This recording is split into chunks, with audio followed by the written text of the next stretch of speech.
ये क्या बात करते हैं। तो सबसे पहले मैं बस शुरू करती हूँ और फिर आप लोग आपस में जो है वो मुझे सिखाने की कोशिश किएगा कि क्या क्या हमें सीखने की जरूरत है और क्या चीज बेहतर हो रही है लेकिन हम उसे नेगेटिव वे में ले रहे हैं। सबसे पहले तो ये कि मेजर साहब, जब चाइना कुछ करता है तो आप क्या, जैसे चाइना ने अटैक किया या चाइना के साथ आपके बॉर्डर्स पे लड़ाई हुई, जो कुछ भी हुआ, तो उसमें आप इतना ज्यादा नेगेटिव नहीं जाते जितना आप लोग पाकिस्तान के साथ जाते हैं, ऐसा क्यों है? जी, चाइना के साथ हमारी 1967 के बाद चाइना का जो लाइन ऑफ एक्चुअल कंट्रोल है, इंडिया में 4 किस्म के बॉर्डर हैं। चाइना के साथ जो बॉर्डर है हम उसको लाइन ऑफ एक्चुअल कंट्रोल बोलते हैं। और 1967 के बाद आप लगा लीजिए तकरीबन 55 साल हो गए हैं आरजू, और 55 साल में एक भी गोली फायर नहीं हुई, single round of ammunition fire नहीं हुई, कोई जख्मी नहीं हुआ। हाँ, थोड़ा बहुत थप्पड़ लात घूसे ये चले हैं बॉर्डर पे, पर फौजें थप्पड़ लात घूसों में नहीं लड़ती हैं। आर्मीज डोंट फाइट लाइक दैट। तो कहीं ना कहीं चाइना में भी अंडरस्टैंडिंग है कि इस चीज को एस्केलेट नहीं होने देना। ये होता क्यों है ये भी जल्दी से बताता चलूं। जो लाइन ऑफ एक्चुअल कंट्रोल है उसको हम लोग अक्सर क्या होता है मेंटली जोड़ने की कोशिश करते हैं लाइन ऑफ कंट्रोल से, जो कि 750 किलोमीटर की है पाकिस्तान के साथ, Jammu and Kashmir union territory में जो पहले स्टेट था। आरजू जी, मामला ये है कि लाइन ऑफ एक्चुअल कंट्रोल जो पाकिस्तान के जो माफ कीजिएगा चाइना के साथ है, वो परसेप्शनल है, वो फिक्स नहीं हुई है, वो परसेप्शनल है। चाइनीज अंदर आते हैं, उनको लगता है हम चाइना में ही आ रहे हैं क्योंकि वो क्लेम करते हैं वो टेरिटरी। हम लोग चाइना के अंदर चले जाते हैं क्योंकि हम क्लेम करते हैं। लेकिन जो भी अभी तक हुआ है हमारा चाइना के साथ, मैं भी लाइन ऑफ एक्चुअल कंट्रोल पे मैं सर्विस कर चुका हूं, और वहां पे मैंने देखा था, मैं भी करीब काफी दर्जनों बार मैं चीन के अंदर जा चुका हूं। तो उनको हम ड्राई फ्रूट दे देते हैं, बादाम पिस्ते उनको पसंद आते हैं, तो उन्होंने हमें वो कंडेंस मिल्क का डब्बा दे दिया था, मुझे एक बार याद है, और एक चाइनीज जैकेट भी दी थी चाइनीज आर्मी की, वो पता नहीं किसी ने ले ली मुझसे। तो ऐसा मतलब वहां पे बेसिकली 1967 के बाद फायरिंग नहीं हुई। लाइन ऑफ कंट्रोल में ऐसा नहीं है, लाइन ऑफ कंट्रोल में हर रोज बमबारी होती है, हर रोज वहां किसी ना किसी को चोट लगती है, आपकी तरफ से भी हमारी तरफ से भी बुरी खबरें मिलती हैं। तो चाइना और पाकिस्तान का मामला बिल्कुल मुख्तलिफ है, बिल्कुल अलग है आज। जी बिल्कुल। एजाज, क्या कहेंगे आप कि क्यों ऐसा है? पाकिस्तान और इंडिया में ऐसा क्यों नहीं हो सकता कि हम लोग गोलाबारी ना करें और अगर बहुत जरूरत है तो लाते घूंसों से ही काम चला लें? असल में मेरे ख्याल में मेजर साहब ने एक एस्पेक्ट दिया है। एक एस्पेक्ट उसका ये भी है कि जब 1947 में हिंदुस्तान तकसीम हुआ था, हिंदुस्तान का बंटवारा हुआ था, तो मेरे ख्याल में एक बहुत बड़ा फैक्शन ऐसा है, बड़े अदब से कहूँगा, हिंदुस्तान के अंदर भी जिसने पाकिस्तान को तस्लीम नहीं किया। आप देखिए, मैं नाम लेकर या तो नहीं, मेरा मकसद नहीं, डिसरिस्पेक्ट नहीं होना चाहता मैं, लेकिन एक फैक्ट है कि जिस तरह हमारे यहाँ कुछ ऐसे लोग हैं, ऐसे एलिमेंट्स हैं जो कि बहुत ज़्यादा नेगेटिव हैं, एक्सट्रीमिस्ट हैं, उस तरह हिंदुस्तान के अंदर भी बहुत ज़्यादा ऐसे एलिमेंट्स हैं जो पाकिस्तान के हवाले से बहुत ज़्यादा एक्सट्रीमिस्ट हैं, और वो पाकिस्तान को एक्सेप्ट नहीं करते। और मुझे याद है अच्छी तरह, जब आपको याद होगा कि 1998 में जुलाई में हिंदुस्तान के प्राइम मिनिस्टर आए थे यहाँ पर पाकिस्तान में, और लाहौर में उन्होंने मियां नवाज शरीफ के साथ यहाँ पर यादगार में दौरा किया था, मीनार पाकिस्तान का। तो उस वक्त भी हिंदुस्तान के अंदर से बहुत सारे ऐसे एलिमेंट्स आए थे कि अभी आपने दौरा वो क्यों किया और क्यों आपने पाकिस्तान को तस्लीम करने की बात की। तो मैं ये नहीं कहूँगा कि सारा हिंदुस्तान गलत है, कुछ यहाँ पर भी ऐसे एलिमेंट्स हैं, कुछ वहाँ पर भी ऐसे एलिमेंट्स हैं, क्योंकि हम किसी ज़माने में इकट्ठे रहे हैं। हमारा और हिंदुस्तान में बसने वाले लोगों का जो रवाज है, जो सोसाइटी है, वो मिलती जुलती सोसाइटी है। थिंकिंग पैटर्न, मोहब्बत करने का भी एक जैसा है, नफरत करने का भी एक जैसा है। हम किसी से मोहब्बत करते हैं तो बेतहाशा मोहब्बत करते हैं, तो नफरत करते हैं तो वो भी बेतहाशा करते हैं। तो 5 उंगलियां भी बराबर नहीं होती, 5 फिंगर्स आर नॉट इक्वल। तो मेरे ख्याल में इस तरह से भी चीज़ों को देखना चाहिए। मैं एक लाइटर नोट में बात कर रहा हूँ, मेरा मकसद बिल्कुल ये नहीं है कि मैं किसी का दिल दुखाऊं या कोई ऐसी बात करूं, लेकिन एक फैक्चुअल बात कर रहा हूँ जो मैं फील करता हूँ ऑनेस्टली। बिल्कुल जी। जी वैभव जी। देखिए, एजाज भाई मेरे बहुत मतलब काबिल एहतराम शख्स है, मैं इनकी बहुत इज्जत करता हूँ, उनके काम से मैं बहुत मुतासिर हूँ, एज अ जर्नलिस्ट भी एंड एज अ ऑथर भी, दोनों तौर पे। दूसरी चीज जो मैं कहना चाहूंगा कि देखिए, आप मीनार पाकिस्तान वाजपेयी साहब गए, और ये उन्होंने साबित किया वहां जाकर के कि हमने पाकिस्तान को तस्लीम कर लिया है। उनके वहां जाने का पर्पस जो था, जो डिप्लोमेटिक और पॉलिटिकल पर्पस था, मीनारे पाकिस्तान पे कोई वो मतलब छोले भटूरे खाने तो नहीं गए थे, और ना ही मीनारे पाकिस्तान में ऐसा कुछ है कि वो वहां जाकर के उन्होंने फोटो खिंचानी थी। It was just a signalling. उन्होंने बस एक सिग्नल देना था कि हाँ अगर इंडिया का प्राइम मिनिस्टर मीनारे पाकिस्तान जा रहा है तो उसका मतलब है कि he has accepted, India as a country has accepted the existence of Pakistan. तो ये पहली चीज। दूसरी चीज जो मैं कहना चाहूंगा कि जब वो वहां से आए तो पाकिस्तान में उसके बाद क्या हुआ इसके ऊपर डिस्कशन क्यों नहीं होता है कि उस मीनारे पाकिस्तान को पानी से धोया गया था उस, क्योंकि वहां पे एक सो कॉल्ड हिंदू जो इंडियन प्राइम मिनिस्टर था वो गया था, तो इसलिए वो नापाक हो गई थी जगह, तो उसको पानी से धोया गया। तो ये भी उसी तारीख का हिस्सा है। तो इंडिया ने जहां ये जेस्चर दिखाया था कि वो वहां पे गए और आने के बाद उन्होंने ये बताया कि हाँ हमने एक्सेप्ट किया है पाकिस्तान का एग्जिस्टेंस, तो उसको वहां पानी से धो करके उस नफरत को भी जाहिर किया गया जो कि उधर से आई, सामने की तरफ से। अगर वाजपेयी साहब यहाँ से गए तो मुशर्रफ ने फिर कारगिल भी किया, और मुशर्रफ ने कारगिल करके ये दिखाया कि सामने से क्या इंटेंशन है।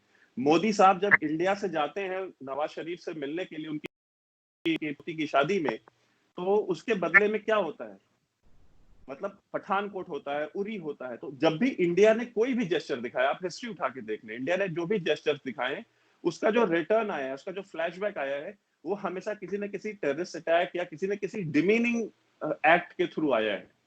तो देखिए एक चीज है, और आप जब इंडिया में रेडिकल एलिमेंट्स को, पाकिस्तान में रेडिकल एलिमेंट्स को जब आप कंपेयर करते हैं, तो मैं समझता हूँ आप तब नाइंसाफी करते हैं जब आप इनको आप एक तराजू पे तोलने की कोशिश करते हैं।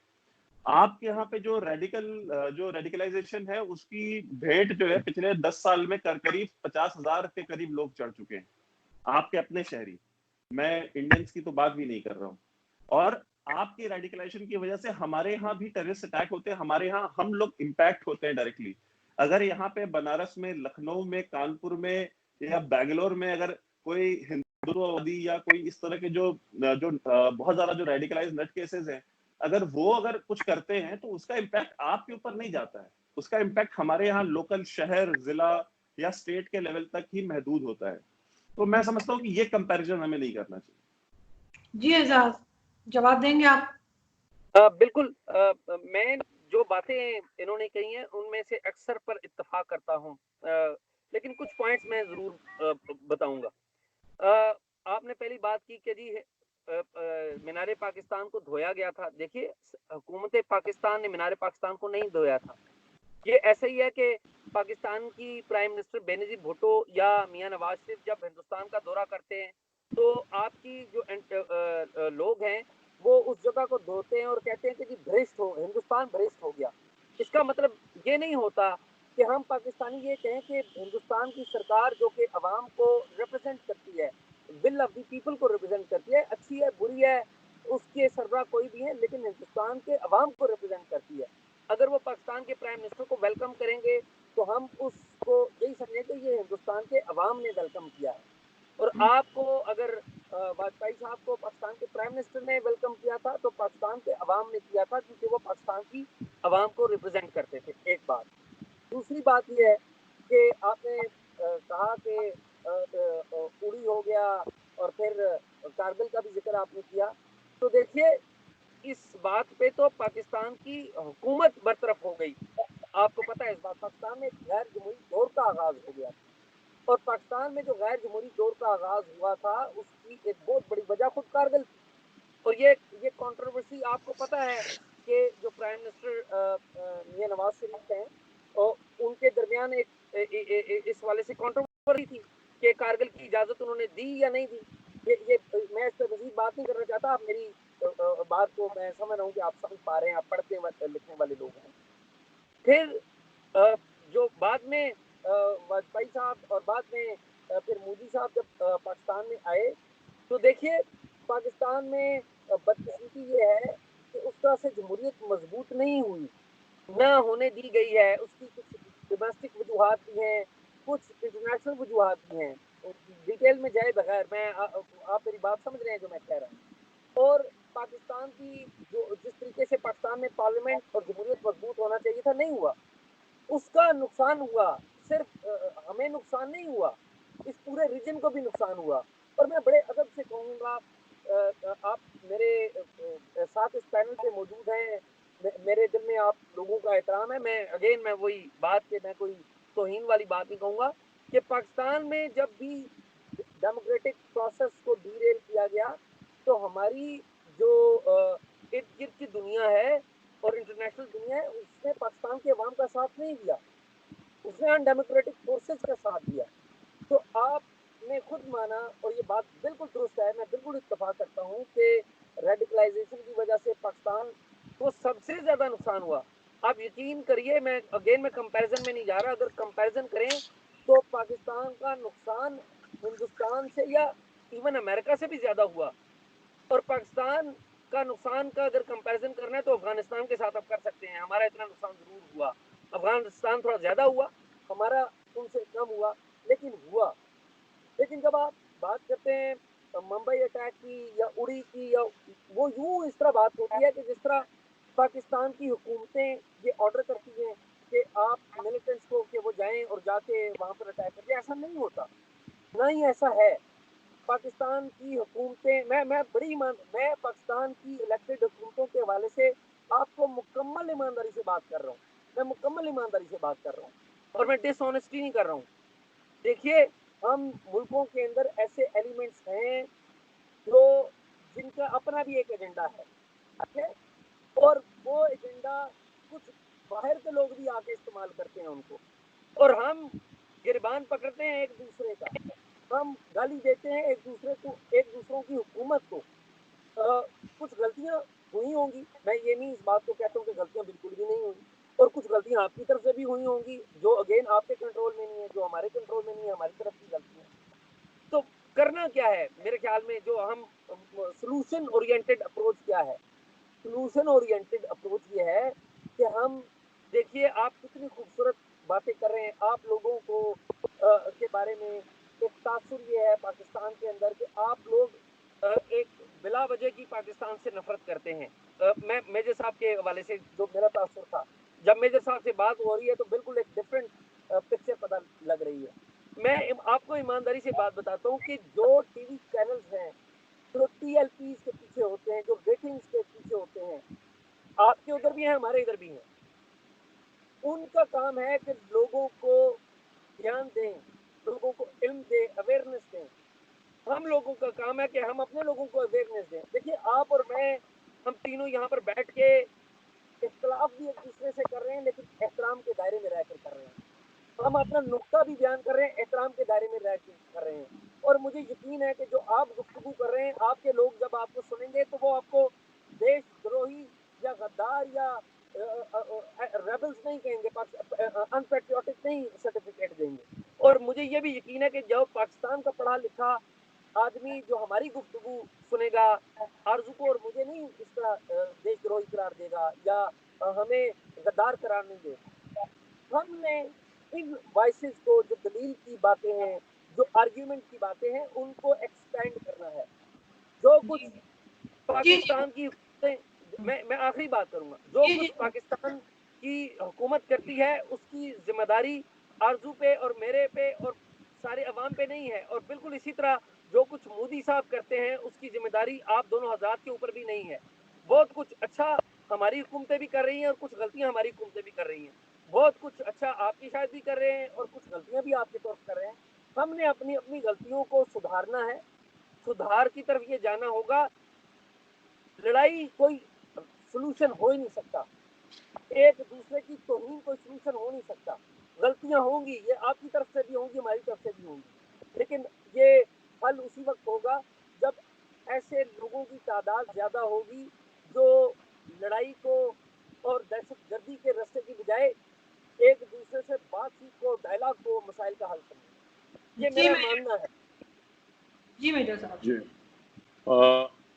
मेरे पाकिस्तानी दोस्त ने बातें बड़ी अच्छी करी हैं, और एट अ सर्टेन लेवल मैं इनके साथ एग्री भी करता हूं, क्योंकि इन्होंने ऐसी कोई बात नहीं करी जिससे डिसएग्री करा जाए।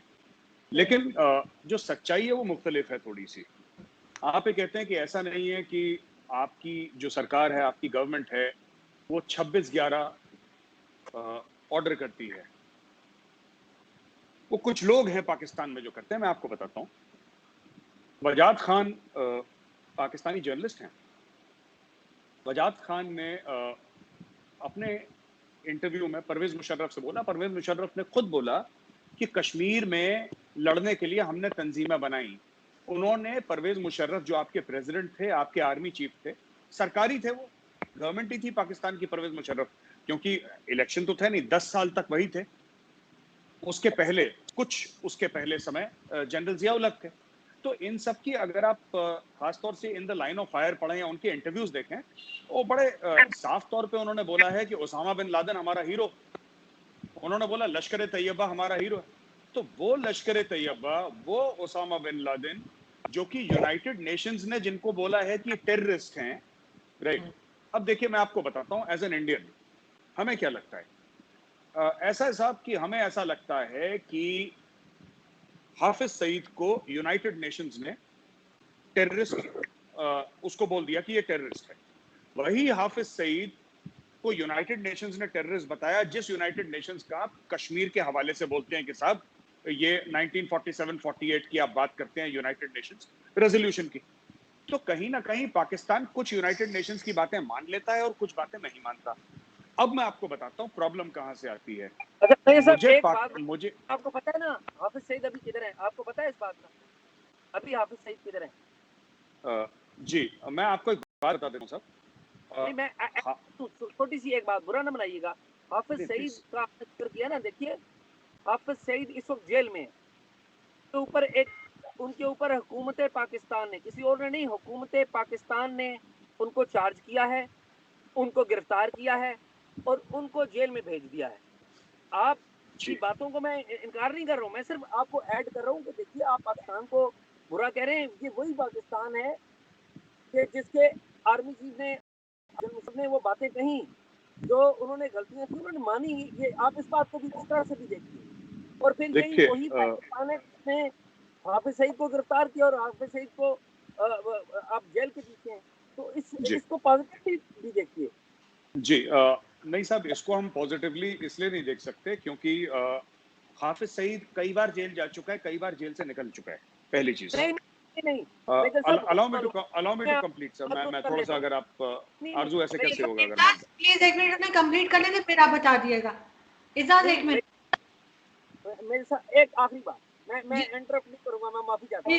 मेरे साहब हाफिज सईद साहब प्लीज मेरा बात प्लीज। हाफिज सईद पहली दफा जेल में गए, मैं आपको बता देता हूँ, वो इससे पहले नजरबंद रहे, घर पे रहे, और वो नजरबंद किसी केस पे नहीं, हुकूमत उनको ऑर्डर कर देती थी नजरबंद। ये पहली दफा हुआ है हाफिज साहब को जेल जाना पड़ा है और उनके ऊपर केस अदालत में प्रूव हुआ है। ये बात बड़ी इंपॉर्टेंट है, ये बात बड़ी इंपॉर्टेंट है। आप करिए बात। अब आपको इंटरप्ट नहीं करूंगा, प्लीज आप करिए। नहीं, कोई बात नहीं साहब। देखिए, आप जिनको साहब बोल रहे हैं, हाफिज सईद को आप साहब, चलिए कोई बात नहीं, ठीक है। मैं बाल ठाकरे साहब को भी साहब ही बोलता हूँ, बाल ठाकरे साहब को भी साहब ही बोलता हूँ। सर, बाल ठाकरे ने पाकिस्तानियों को नहीं मारा कभी। नहीं, उन्होंने नहीं मारा। उन्होंने इंडिया में मस्जिद, बाबरी मस्जिद को शहीद करने में बड़ा रोल प्ले किया। मैं उनका भी एहतराम करता हूँ। दो चीजें एजाज जी, ऐसा है ना कि मुझे ऐसा लगता है कि थोड़ा सा इंडिया के बारे में आप लोगों को पढ़ना भी चाहिए। जो शिवसेना है, कैसे शुरू हुई, क्यों शुरू हुई, उसके कई सारे मुख्तलिफ उसके फैसेट्स हैं जो हमारे डिबेट का स्कोप नहीं है, तो मैं वहां पे जाऊंगा नहीं, फिर डिबेट लंबी हो जाएगी। मैं सिर्फ आपको ये कहना चाहता हूं कि हाफिज सईद ने लश्कर तैयबा शुरू करी। Pakistani president, former army chief Parvez Musharraf record पे है कि हाँ हमने शुरू करी, हाँ हमने तालिबान शुरू करी, हाँ हमने अलकायदा की मदद करी, हाँ ओसामा बिन लादेन हमारा हीरो था, पहली चीज। अब उन्होंने बोल दिया, क्योंकि वो दुबई में बैठे बैठे उन्होंने वजाद खान को इंटरव्यू दिया था, दुबई में बैठे बैठे। इंडिया में तो बोला नहीं उन्होंने, ये तो दुबई में बोला। मैं सिर्फ ये बात कहना चाहता हूं कि जो हिंदुस्तान में जो वैभव ने बात करी, अगर इंडिया में कोई कुछ करता भी है, ठीक है, आप जिसको कहते हैं हमारे राइट विंगर्स या जो भी आप उसको नाम देना चाहते हैं, मैं नहीं बोलूंगा, आप जो भी नाम देना चाहते हैं, किसी ने ये नहीं बोला कि हम जाके पाकिस्तान में बम फाड़ के ना पाकिस्तानियों को मार देते हैं, ठीक है। आज तक किसी ने बोला नहीं, क्योंकि हमारी जो पॉलिटिक्स है, हमारी सोच है, वो इंटरनल है, एक्सटर्नल नहीं। दूसरी चीज, ये मैंने पिछले वीडियो में भी बोला था, ये सब आपके पाकिस्तानी पंजाबी हैं, चाहे आप हाफिज सईद को ले लीजिए, मौलाना मसूद अजहर को ले लीजिए, ठीक है। ये कश्मीर में, आप कहते हैं ये जेल में है, चलिए आपने बोला साहब, मैंने आपकी बात मान ली, ये जेल में है, पर इनके भेजे हुए लड़के तो कश्मीर में हैं। इन्होंने फिर वहां पे दहशतगर्दी करनी है। और मैं आपको बताता हूं, ठीक है, कि इतनी ज्यादा प्रॉब्लम हो गई है, और इससे क्या हुआ है कि जो हमारी प्रॉब्लम है वो तो है, पर आप दो पाकिस्तानी यहां पे बैठे, मैं आपको बताता हूं, आप लोग मानेंगे मेरी बात, पाकिस्तान की जो रेपुटेशन डैमेज हुई है इसकी वजह से, वो इररिपेरेबल डैमेज है। आज की तारीख में अगर अमेरिका आपसे बात कर रहा है, वो इसलिए नहीं कर रहा कि आप अमेरिका को कोई टेक्नोलॉजी एक्सपोर्ट कर रहे हैं, आप कोई बहुत बढ़िया चीज अमेरिका को दे रहे हैं, वो अमेरिका की मजबूरी है, क्योंकि पाकिस्तान से उसको पोर्ट बिन कासिम से लेकर तोरखाम गेट का रास्ता मिलता है जाने का। जियो स्ट्रेटेजिक लोकेशन है पाकिस्तान का, जो अमेरिका की और बाकी फोर्सेस की मजबूरी है। पाकिस्तान एक न्यूक्लियर वेपन स्टेट है, जो कि गोरों को लगता है, और काफी हद तक मैं भी इसमें वो हूं, कि मैं भी मानता हूं ये चीज कि अनस्टेबल है। अनस्टेबल क्यों कह रहा हूं मैं आपको? मुशर्रफ साहब के ऊपर जो अटैक हुआ था, परवेज मुशर्रफ के ऊपर जो अटैक हुआ था, वो पाकिस्तानी आर्म्ड फोर्सेस के लोगों ने करा था, अपने ही चीफ के ऊपर अटैक करा था, असैसिनेशन का। ये परवेज मुशर्रफ ने खुद बोला है अपने इंटरव्यू में, मैं उन्हीं को कोट कर रहा हूं। He said that my own people tried to kill me, not once but twice. 3 attempt हुए थे, 2 तो फौजियों ने ही करे थे। तो मेरा ये कहने का मतलब है कि अगर फौज में आपका इस लेवल का रेडिकलाइजेशन है, तो हमें क्या पता कि जो न्यूक्लियर वेपन्स एसेट्स को गार्ड कर रहे हैं, वो भी रेडिकल इस्लामिस्ट ना हो, जो तालिबान और अलकायदा की सोच रखते हो। जरूरी नहीं है वो काला मुंह पे मास्क पहन के कुछ करें। आखिरी बात जो मैं कहना चाहता हूं सर, कि जो पूरा पाकिस्तानी स्टेट कर रहा है, मुझे ऐसी कोई नफरत नहीं है, और पाकिस्तान में एक गलतफहमी भी है काफी, मेरे बारे में काफी मीडिया ने भी कवर करा है, काफी चैनल्स यूट्यूब, मुझे पाकिस्तान के ही दोस्त मुझे भेजते रहते हैं कि ये कह रहे हैं गौरव आर्य ने। देखिए, मैंने जब भी बोला है, मैं आपको बता देता हूं, मैंने कभी पाकिस्तानी सिविलियंस या नॉन कॉम्बैटेंट्स के लिए नहीं बोला। मैं जिनको जानता ही नहीं उनसे मैं नफरत कैसे कर सकता हूं? मैं तो जानता नहीं, मैं कभी पाकिस्तान नहीं गया, मतलब ऑफिशियली कभी नहीं गया पाकिस्तान, तो मैं कैसे नफरत कर सकता हूं जनाब? आप सोचें ना कि मैं आपको अगर जानता नहीं तो कैसे हो सकता है? लेकिन ये बात सही है कि जो पाकिस्तानी फौज है, जो पाकिस्तानी आईएसआई है, लोग कहते हैं मुझसे कि मेजर साहब, मुझे ऐसा पाकिस्तानी कहते हैं कि आपने सोशल मीडिया पे आप बड़ा जहर उगलते हैं, ये करते हैं। मैंने बोला शुरुआत किसने करी? मैंने बोला आप बंद कर दो, मैं बंद कर दूंगा। आप मेरे ट्वीट्स देखें, 5 अगस्त 2019 के पहले के ट्वीट्स देखें, और आप उसके, मैं आपको डेट बता रहा हूं, 5 अगस्त, जिस दिन 370 और 35 से कश्मीर से रिवोक करा था इंडियन पार्लियामेंट ने, उसके पहले के ट्वीट्स देखें और उसके बाद के ट्वीट्स देखें। अचानक 24 घंटे के अंदर आपको जमीन आसमान का फर्क दिखेगा। क्यों? क्योंकि आपके आसिफ गफूर साहब ने शुरुआत कर दी। हमें यह दुख हुआ कि हमारी गवर्नमेंट ने, क्योंकि हमारा जो एडीजीपीआई है, जो इंडियन आर्मी का जो पब्लिक इंफॉर्मेशन का सेल है, आप उनके ट्वीट्स देखें, उन्होंने कोई काउंटर नहीं करा। यही मेरी वैभव से बात हो रही थी, और हमने बोला कि अगर हमारी सरकार नहीं करती तो हम लोग तो जिंदा है ना, हम करेंगे। तो हमने शुरू कर दिया। अब लोगों ने बोला कि नहीं, पहले ये लोग ये बोलते थे कि ये तो कुछ नहीं बोलते, इनके मुंह में जबान नहीं है, इनको कुछ आता नहीं करना। फिर जब हमने करना शुरू करा तो बोला मेजर लात बहुत मारता है, ये बात बहुत करता है मेजर इंडिया का। तो देखिए, ये सब बातें हैं ना। मैं आपसे सिर्फ ये कह रहा हूं कि दहशतगर्दी पाकिस्तान से आती है हिंदुस्तान में, ये बात सच है। हाँ, कश्मीर में लोकल कश्मीरी भी हैं जो इसमें मुलव्विस हैं, ये कोई डिनाई नहीं कर सकता। आदिल अहमद डर जो सुसाइड बॉम्बर था पुलवामा का, वो लोकल कश्मीरी था, मैं आपको बता रहा हूं। तो ये कहना कि सारे के सारे पाकिस्तान से आते हैं, ऐसी बात नहीं है। लेकिन 1989 के पहले, जो कट ऑफ ईयर हम मानते हैं 1989, उसके पहले कश्मीर में फिल्मों की शूटिंग होती थी, टीवी सीरियल्स की शूटिंग होती थी। तो आप एक बात बताइए, लश्कर तैयबा का हेडक्वार्टर कायमुरीद के में, जैश मोहम्मद बहावलपुर में, उनका मेन लाहौर में, दोनों के घर हैं, वो बात अलग है। लेकिन ये तंजीमें हैं आपकी। आपने जब जेल में डाला, आप कहते हैं आपने हाफिज सईद को जेल में डाला, आपने किसने जेल में डाला? कि इंडिया के खिलाफ टेररिज्म कर रहा है, कि आपने उस चार्ज पे जेल में डाला? अगर आपने उस चार्ज में जेल में डाला, बाय वे, अगर हाफिज सईद को कि तुमने हिंदुस्तान में टेररिज्म करी है, इसका मतलब पाकिस्तान मानता है कि उसका एक शहरी है जो कि इंडिया में टेररिज्म कर रहा है। या तो आप बोल दीजिए कि नहीं सर, हमने उसको इंडिया के टेररिज्म के चार्ज में नहीं डाला, हमने तो अपने ही अंदरूनी कोई मसले थे जिसके चार्ज में उसको डाला। तो फिर हमें तो वो नहीं मिला ना, we did not get justice, हमें इंसाफ नहीं मिला। आपके को अंदरूनी मामले में हो सकता है उसने जेब काट ली, हो सकता है कुछ स्मगलिंग कर लियो या दहशतगर्दी कर लियो, कुछ भी XYZ करो, आपने हिंदुस्तान के मामले में तो नहीं करा। और अगर करा है तो आप बोलिए कि साहब ये पाकिस्तान का शहरी है, इसने हिंदुस्तान में बम धमाके करे, इसने हिंदुस्तानी शहरियों को मारा है। जी जी। अच्छा मैं सब आपने जितनी भी बातें की हैं ना, मैंने बड़ी गौर से सुनी है। अब आप ये फरमाते हैं कि जो पाकिस्तान के ऊपर जो बातें की, हाफिज सईद के ऊपर जो बातें की, मैंने आपको बताया भी कि हाफिज सईद साहब गिरफ्तार हैं, और हाफिज सईद साहब के ऊपर चार्ज ये है कि वो टेरर फाइनेंसिंग करते हैं। आपने कहा जी हमारी तंजीमें, ये तो पाकिस्तान ने ऑफिशियली माना हुआ है कि ये तंजीमें हमारे पास थी, ये पाकिस्तान ने ऑफिशियली इनके खिलाफ क्रैकडाउन किया हुआ है। मुरीद के का जो जो जिस सेंटर की आप बात कर रहे हैं, उस मुरीद के सेंटर को आप देखिए, हुकूमत पाकिस्तान ने उसका टेक ओवर कर लिया हुआ है। आप जैश मोहम्मद की बात कर रहे हैं, जैश मोहम्मद के सेंटर के ऊपर बात करें, उसका टेक ओवर कर लिया हुआ है। मैं आपसे अर्ज करूंगा कि आप जरूर तनकीद करिए, लेकिन जहां पर पाकिस्तान ने एक्शन लिया हुआ है, पाकिस्तान ने कार्रवाई की है, उसका भी जिक्र करिए। ये बिल्कुल मनफी मनफी मनफी ये अच्छी बात नहीं है। आप कहते हैं कि हिंदुस्तान की ये पॉलिसी नहीं है कि वो पाकिस्तान के ऊपर अटैक करे। भाई कुलभूषण जाधव यहाँ पर क्या कर रहा था? पाकिस्तान से सिविलियन, तो आप कहते हैं कि दहशतगर्दी मुंबई में पाकिस्तानी मुलव्वस थे, भाई होंगे, उनके खिलाफ कार्रवाई किसने की? पाकिस्तान ने की। पाकिस्तान ने उनके खिलाफ मुकदमा दर्ज किया, उनको गिरफ्तार किया।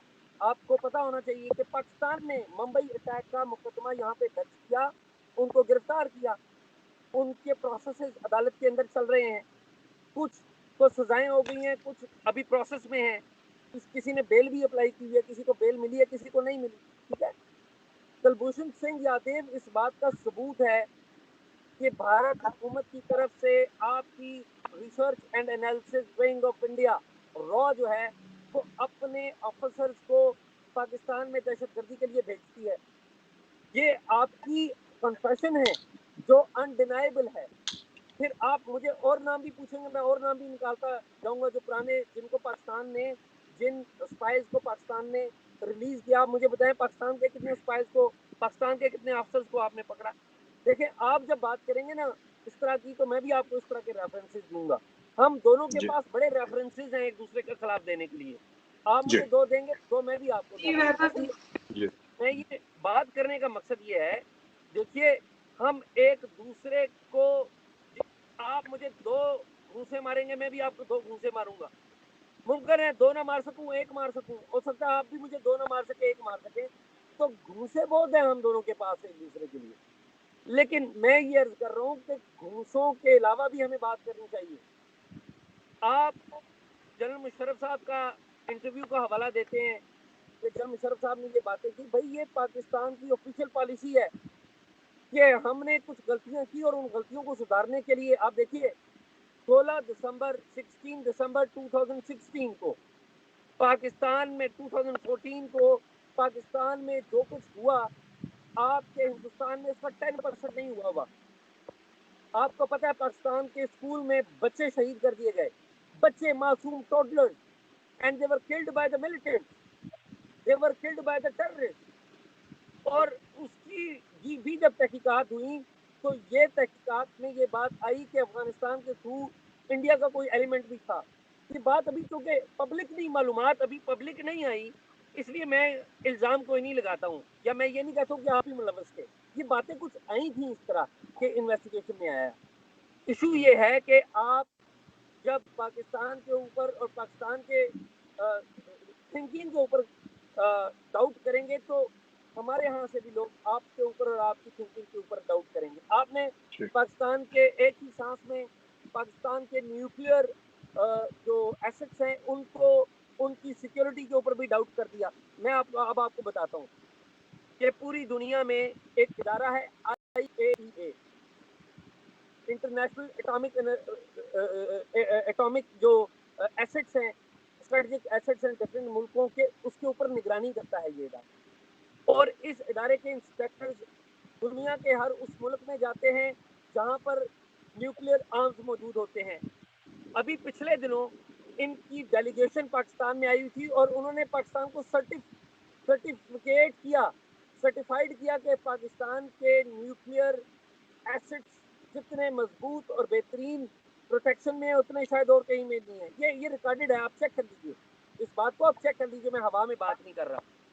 तो देखिए न्यूक्लियर आर्म्स आपके उधर भी हैं, वहाँ पे भी मिलिटेंट्स मौजूद हैं, एक्सट्रीमिस्ट्स मौजूद हैं, हमारे यहाँ भी मौजूद है न्यूक्लियर आर्म्स और उनकी सिक्योरिटी भी मौजूद है। एक दूसरे पे सिर्फ एक दूसरे को नीचा दिखाने के लिए या एक दूसरे को डिसरिस्पेक्ट के लिए हम एक दूसरे को नीचे नहीं ला सकते। अब मेरे ख्याल में मेरे साहब हम दोनों आपस में बड़ी बातें कर रहे हैं। ये भाई जी वैभव जी से मैं पूछती हूँ। जी वैभव जी, जी आप रिप्लाई मैं बस एक मिनट अगर ले लूं फिर मैं इन्होंने जो बात करी थी दो बातें करी थी। पहली बात तो कुलभूषण जाधव की, और मुझे लगता है कि पाकिस्तानी आवाम मान चुका है क्योंकि हमारे कोर्ट्स ऐसे फंक्शन नहीं करते और दुनिया में कहीं पर भी अदालतें ऐसे नहीं चलती जैसे पाकिस्तान में चलती हैं। पहली बात, आपने उसको सिविलियन कोर्ट में नहीं, आपने उसको मिलिट्री कोर्ट में ट्राई करा।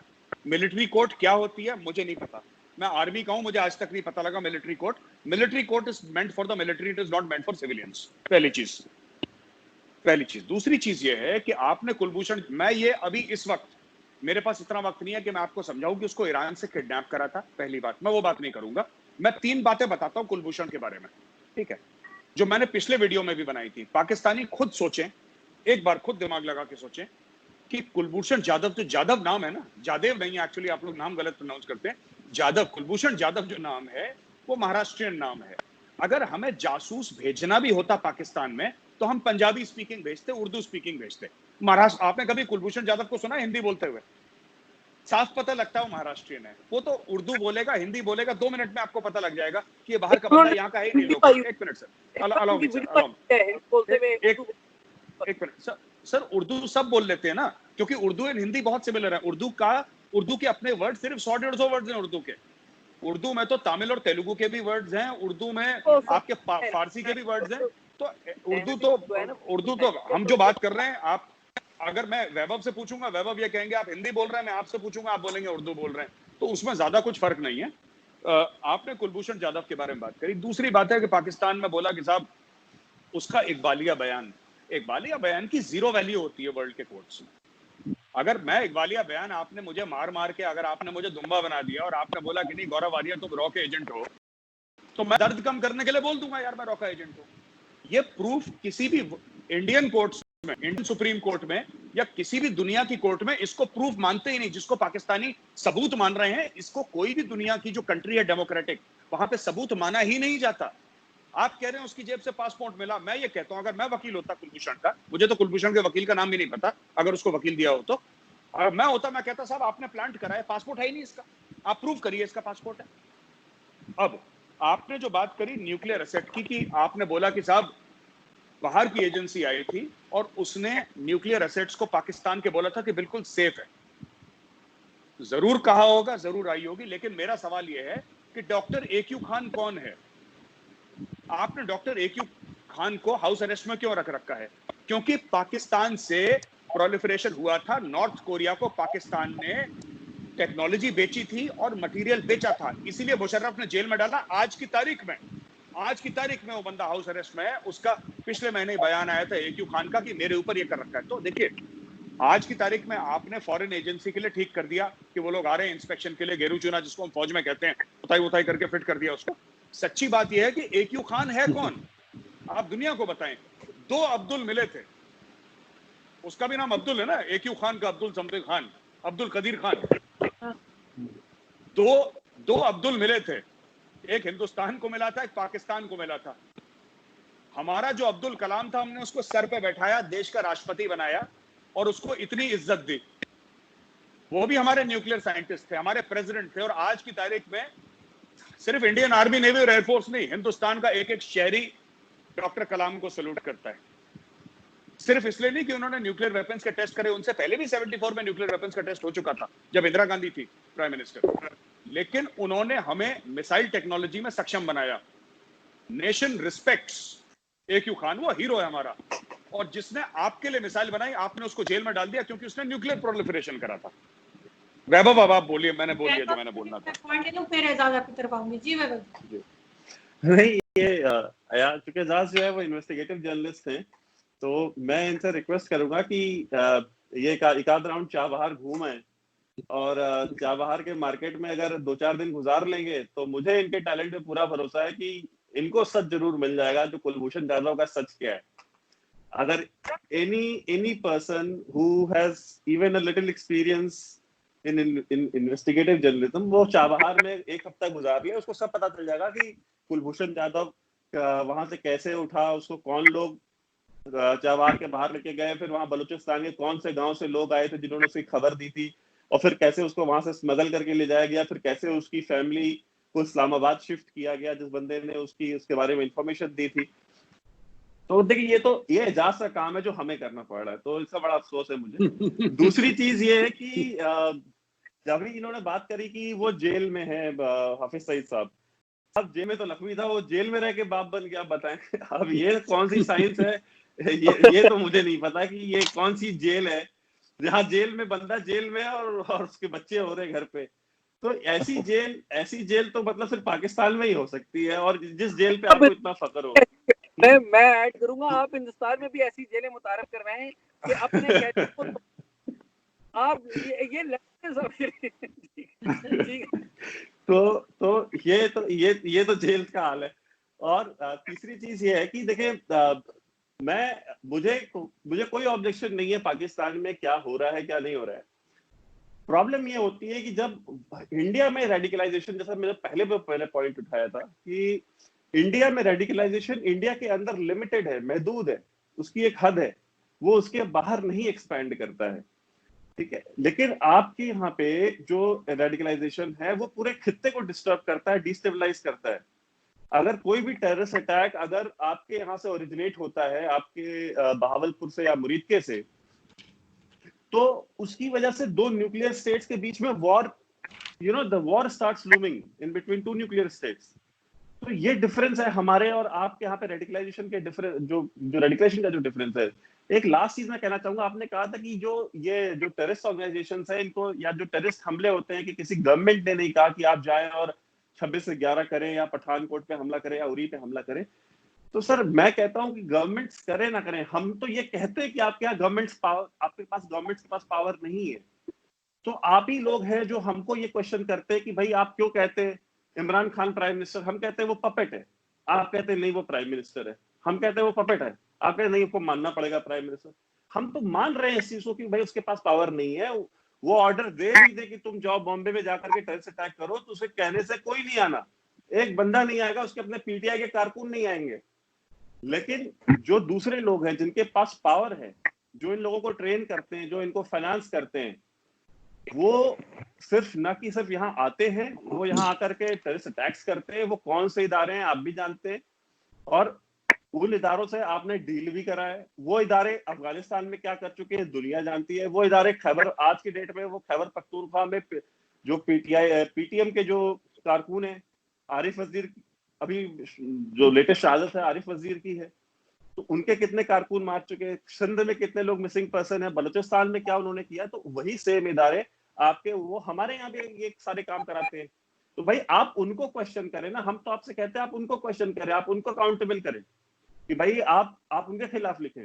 लेकिन अगर आप उनके खिलाफ लिखेंगे तो फिर वही हाल होगा जो हामिद मीर का हुआ, वही हाल होगा जो बाकी आपके यहाँ जर्नलिस्ट जो कि कभी टीवी पे बैठा करते थे आजकल यूट्यूब पे बैठे मिलते हैं, और कुछ को यूट्यूब पे भी नहीं बैठने देते, वहां पे भी उनको ब्लॉक करा रखा है। तो हम आप बताएं। जी जब एक बात कह दूं इसके पहले कि आरजू आप 30 सेकंड लूंगा, मैं एक बात बता दूं, आप लोग शायद क्योंकि फौज का आप लोगों का ताल्लुक नहीं है, तो मैं आपको बता दूं, जो मैं इसलिए कहता हूं कि पाकिस्तानी फौज, आर्मी खासतौर से इसमें इन्वॉल्व है टेररिज्म में। पाकिस्तानी फौज कभी नहीं गई अंदर लड़ने के लिए। कश्मीर पे पाकिस्तानी फौज ने जो अटैक करा था, पहले कबायली भेजे थे 47-48 के बाद, कभी कश्मीर वैली के अंदर नहीं आई पाकिस्तानी फौज। ये कारगिल वारगिल साइड में करते रहे ये लोग, और अखनूर साइड में करते रहे, वैली के अंदर इन लोगों ने कभी डायरेक्ट अटैक नहीं करा, पहली चीज। दूसरी बात मैं आपको बता दूं कि ये जो चीजें हैं, आईडी का इस्तेमाल, प्लास्टिक एक्सप्लोजिव्स का इस्तेमाल, टाइमर्स का इस्तेमाल, डेटोनेटर का इस्तेमाल, किस तरीके से स्नाइपर राइफल इस्तेमाल कर, ये सब पाकिस्तान में हथियार होंगे। देखिए, हथियार होना और हथियार इस्तेमाल करना जमीन आसमान का फर्क है। पाकिस्तान में AK-47 सिविलियन के हाथ में दिखना कोई बड़ी बात नहीं है, राइट, कोई बड़ी बात नहीं है। लेकिन उस सिविलियन को सिर्फ ट्रिगर दबा के और उसको खोल के जोड़ के साफ करके, ये हथियार नहीं है, ये 2 दिन के अंदर कोई सीख सकता है, ये कोई बड़ी बात नहीं है। पर जिस तरीके से उनको ट्रेनिंग करना, ये कुछ चीजें हैं जो करते हैं, दीज आर हाईली टेक्निकल, और ये चीजें सिर्फ एक मिलिट्री कर सकती है, ये किसी के बस का नहीं है, सिविलियन के बस का नहीं है। जो पुलवामा में अटैक हुआ था, जिसमें हमारे वीरगति को प्राप्त हुए थे 40 CRPF के बहादुर जवान, जो पूरा सेट करा गया था किस तरीके से, मैं आपको बता रहा हूं एज एन आर्मी ऑफिसर, ये किसी सिविलियन के, पाकिस्तानी हो, अफगानिस्तानी हो, कहीं का भी हो, वो आप कह दे साहब मैं तालिबान का कमांडर हूं, उसकी जो सिखलाई है वो फौज से हुई है, एक सिविलियन के बस का नहीं है, उसको पता ही नहीं। ये क्लासरूम में बैठ के, स्क्वाड पोस्ट में बैठ के सीखी जाती हैं चीजें। इसके ऊपर प्रॉपर प्रेसिज, हम लोग प्रेसिज बोलते हैं, बुकलेट्स होती हैं, इसकी प्रॉपर प्रेसिज होती हैं, इसको बैठ के सिखाया जाता है। तो जो लोग कह रहे हैं ना कि ऐसी है, ये मुजाहिदीन है और लड़ने चले, ये इतना सिंपल नहीं है कि मुजाहिदीन लड़ने चले गए। These people are trained, they may not be very well trained. मैं ये नहीं कह रहा कि बहुत अल्टीमेट इनकी ट्रेनिंग है, क्योंकि इनका दौरा खास होता है, 2 पार्ट्स में इनकी ट्रेनिंग डिवाइड है, 4 कैप्सूल होते हैं इनके, तो उसी में इनका काम हो जाता है। लेकिन definitely there is military training, without military training you can not do this, जो भी आपने करा है। जी प्लीज। जी एजाज। मेरे ख्याल में हमने बड़ी इस तरह की बातें कर ली हैं, 2 छोटी छोटी बातें करूंगा, लंबी बात नहीं करूंगा। देखिए, मैं अगेन वही बात कहूंगा कि आप 2 बातें करेंगे, 2 बातें मैं भी करूंगा। आप अगेन कहते हैं कि कुलभूषण जाधव का बयान इकबाली नहीं, या जो भी है, आपका एक मौक़िफ़ ये भी है कि उसे चाबहार से उठा लिया गया था। अजीत डोभाल साहब ने ऑन द रिकॉर्ड स्टेटमेंट दिया हुआ है कि मैं इतने 7 साल पाकिस्तान के अंदर रहा, स्पाइंग करता रहा और कुछ काम, रिकॉर्ड के ऊपर उनकी बातें। एस गलत साहब ने कश्मीर द वाजपेयी ईयर्स में जो बातें लिखी है, कश्मीर के अंदर क्या होता है और कश्मीरी अवाम किस तरह लोगों से तंग है और क्यों वो पाकिस्तान की तरफ देखते हैं, वजूहात क्या है, वो भी चीज़ें रिकॉर्ड के ऊपर हैं। तो देखें, मैं वही अगेन वो बात कहूँगा कि आप एक बात करेंगे तो 2 बातें मैं भी करूँगा, मैं सुनाऊंगा आपको, मैं रेफरेंस दूंगा। लेकिन जो हुकूमत पाकिस्तान ने अच्छे काम किए हैं आप उनको मानिए। आप कहते हैं, आप पाकिस्तान के इदारों पे तनकीद करते हैं और आप कहते हैं कि पुलवामा का जो अटैक है वो पाकिस्तान की तरफ से करवाया गया। क्या पाकिस्तान के GHQ पे भी अटैक हुआ, पाकिस्तान की मिलिट्री इंस्टॉलेशन के ऊपर भी अटैक हुआ, पाकिस्तान की इंटेलिजेंस जो इदारे हैं उनके ऊपर भी अटैक हुआ, और उसका इल्ज़ाम हम हिंदुस्तान के ऊपर देते हैं। हमारे जो तहकीकात आती हैं उनमें बाज़ दफ़ा हिंदुस्तान सामने आता है, बलूचिस्तान के हवाले से बातें करते हैं तो उसमें हिंदुस्तान की बात आती है, और फिर आपके फॉरेन ऑफिस ने स्टेटमेंट दिया हुआ रिकॉर्ड के ऊपर, आपको पता है इस बात का, बलूचिस्तान के हवाले से, और उस बात की एडमिशन और कन्फेशन मौजूद है कि किस तरीके से हिंदुस्तान बलूचिस्तान के अंदर इन्वॉल्व है। तो देखिए, ये जो एक दूसरे के अंदर मुदाखलत करना, इस बात को सीखना होगा हमें कि हम ये काम छोड़ दीजिए। आप अफगानिस्तान के थ्रू पाकिस्तान के अंदर इन्वॉल्वमेंट करेंगे तो जवाब फिर पाकिस्तान भी देगा, और पाकिस्तान अगर कुछ करेगा तो आप भी करेंगे। ये बंद होनी चाहिए, ये दुकानें दहशत की, ये टेररिज्म की दुकानें बंद होनी चाहिए। मैं आपको शुरू से एक ही बात कह रहा हूँ कि देखिए, आप पाकिस्तान पे इल्ज़ाम लगाए जाएं, आप पाकिस्तान की आर्मी पे इल्ज़ाम लगाए जाएं, पाकिस्तान के खुफिया इदारों पे इल्ज़ाम लगाएं, तो हम उस पर डिफेंड करेंगे। हम पाकिस्तान के अंदर बैठ के मुमकिन है तनकीद करते हो, लेकिन हम आपके कहने के ऊपर अपने इदारों को तनकीद तो नहीं करेंगे, हम मेरिट को देखेंगे, और आप हमारे कहने के ऊपर अपने इदारों को तनकीद नहीं करेंगे। अगर आप ऐसा करेंगे तो आप गलत करेंगे, और हम अगर आपके कह पे पाकिस्तान के इदारों पर तनकीद करेंगे तो ये भी गलत होगा। बात यह है कि हम दोनों को मुहिब्बे वतन समझिए और खुद भी आप मुहिब्बे वतन रहिए, और आप ये याद रखिए कि जब आप अपने घर को एक ऑर्डर में लाएंगे, अपने घर में अपनी सरकार को अगर कहीं पे गलत होती है या वो मुसलमानों के हवाले से कवानीन लाती है ऐसे जो किसी तौर पे भी जस्ट नहीं है, उनको समझाएंगे तो आपकी बात वो सुनेंगे। और अगर हमारे यहाँ कोई गलती होती है, हमारी हुकूमत करती है, तो उन पे तनकीद हम ऑनेस्टली करेंगे। हमारा फर्ज ये है कि हम ज्यादा से ज्यादा ऐसे पैदा करें जो दोनों मुल्कों के हुकूमतों को और सरकारों को अगर कहीं वो गलत होती हैं तो उनको समझाएं। हम एक दूसरे पे थप्पड़ मारने से फायदा नहीं होगा। एक आप चीज हमारे जी है जी सर, एक चीज मैं मेजर साहब आपसे कहना चाहूंगी, ये जो जी सुबह से आप हमें सुबह 11 बजे से जो सवाल आप हमसे कर रहे थे जिसमें चीमा साहब और मैं फंस गए थे, वो जरा एजाज से करें। मैं इसके पहले थोड़ी सी बात कर लूं वरना मैं भूल जाऊंगा। आप जरूर। सबसे उम्र में बड़ा हूं मैं, तो मेरी मेमोरी जा रही है अभी, तो आप प्लीज सुन लें, ठीक है। देखिए ना, बात ये होती है कि जो पाकिस्तान में एपीएस पेशावर का जो हादसा हुआ, जो सबसे ज्यादा हार्ट ब्रेकिंग था, आपको पता होना चाहिए कि इंडियन पार्लियामेंट खड़ी हुई थी और खड़े होके 2 मिनट का साइलेंस इंडियन पार्लियामेंट ने किया था उसके ऊपर। हम भी चाहेंगे कि हम भी चाहते कि अगर पुलवामा में अगर आप लोग ऐसा करते तो अच्छा लगता। इंडिया के सारे स्कूल्स में भी हुआ था, सारे स्कूल्स में। All schools across India and the Indian Parliament stood up and said for the children of APS Peshawar, we will keep 2 minutes। पूरे हिंदुस्तान ने, क्योंकि बच्चा किसी का भी हो, इस तरफ का उस तरफ का बच्चा, तो फिर बच्चा ही है, उसका क्या है। ये होता क्यों है मैं आपको बता दूं। देखिए साहब, ऐसा होता है ना कि जब आप गुड टेररिस्ट और बैड टेररिस्ट बोले ना, जैसे गुड तालिबान बैड तालिबान जब आप करते हैं, ठीक है, जब आप एक को बोलते हैं कि तुम टेररिस्ट हो, फिर तुम बोलते हो दूसरे को तुम फ्रीडम फाइटर हो, तब जाके प्रॉब्लम होती है। आप देखें, जो सांप हमें काट रहे हैं वो सांप आपको भी काट रहे हैं, पर आपकी जिम्मेदारी ज्यादा है क्योंकि वो सांप आपके हैं, वो पाकिस्तानी हैं, वो शहरी पाकिस्तान के हैं। वो दूसरी चीज मैं जो कह रहा हूं कि पुलवामा का जो अटैक पाकिस्तान ने करवाया, मैं आपको फिर कह रहा हूं, आदिल अहमद डर की क्या उम्र थी, 22-23 साल। किसने आदिल अहमद डर को सिखाया कि मैं आपको एक्सप्लोजिव्स बनाने की एक छोटी सी क्लास यहां पे ले लेता हूं, आप लोगों को शायद इंटरेस्टिंग लगेगी। देखिए, आपने प्लास्टिक एक्सप्लोजिव लिया, ठीक है साहब, उसमें कॉर्डेक्स होता है, उसमें फ्यूज मेजर होता है। साहब और लोग भी देखेंगे ये मैंने क्लास कोई ऐसे कोई और, अब देखे ये हिंदुस्तान में भी कोई क्लास ले सकता है और यहाँ पे और भी जगहों पे ले सकते हैं क्लास। तो मैं आपको बिल्कुल साहब, ठीक है, आपने एजाज साहब बोल दिया, मैं कोई क्लास नहीं लूंगा। मैं सिर्फ ये बता रहा हूं कि ये पूरा सेट करना कितना एक्सप्लोजिव रिक्वायर्ड है। वो एक्सप्लोजिव कैसे, देखिए एक्सप्लोजिव जो भी चीज होती है, एक्सप्लोजिव वही अच्छा है जो स्टेबल है। अनस्टेबल एक्सप्लोजिव कोई एक्सप्लोजिव नहीं होता। 3 स्टेट्स ऑफ मैटर होते हैं। आई एम सॉरी, मैं थोड़ा सा वक्त ले रहा हूं। 3 स्टेट्स ऑफ मैटर होते हैं, सॉलिड, लिक्विड और गैस। जब कोई चीज सॉलिड से डायरेक्टली गैस में चली जाती है, लिक्विड स्टेट को बाईपास करके, तो वो एक एक्सप्लोजिव कहा जाता है। ये सब प्लास्टिक एक्सप्लोजिव्स होते हैं, they are highly stable explosives. जो प्लास्टिक एक्सप्लोजिव के ऊपर हमने कश्मीर में चाय बनाई है, अगर आप प्लास्टिक एक्सप्लोजिव में ना तीली लगाएंगे तो आग जलेगी उसके ऊपर, वो फटेगा नहीं, वो स्टेबल होता है, राइट। उसमें कुछ नहीं हो सकता। आप आरडीएक्स के ऊपर चाय बना लो, कोई दिक्कत नहीं, वो जलेगा, अच्छी तरीके से जलेगा, वो फटेगा नहीं। फटता तब है जब दूसरा उसको इम्पेटस मिलता है एक और उसको एक्सप्लोजिव से। डेटोनेटर एक एक्सप्लोजिव है, एक छोटा एक्सप्लोजिव जो बड़े एक्सप्लोजिव को एक्सप्लोड करता है। मैं आपको ये कह रहा हूं कि ये सब चीजें आदिल अहमद डर जो 22-23 साल का कश्मीरी लड़का था, उसको किसने सिखाई ये बातें।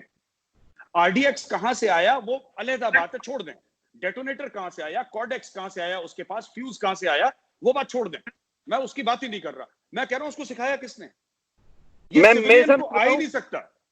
इसलिए, और आखिरी चीज कह रहा हूं साहब, एक मिनट, आखिरी बात मैं आपको ये कहता हूं ना कि आप देखिए, जिस दिन पाकिस्तान ये बोल देगा कि we will not use terrorism as an instrument of foreign policy, चाहे वो अच्छे, कोई फ्रीडम फाइटर नहीं है, कोई टेररिस्ट नहीं है, सब टेररिस्ट है, भाड़ बजाओ, पाकिस्तान इसको रिकॉग्नाइज ही नहीं करता। आप कश्मीर का मुद्दा उठाइए ना, आप कश्मीर का मुद्दा उठाइए ना, क्यों नहीं, आपका हक है उठाने का, आपका फर्ज भी है एज अ पाकिस्तानी, अगर आपको लगता है।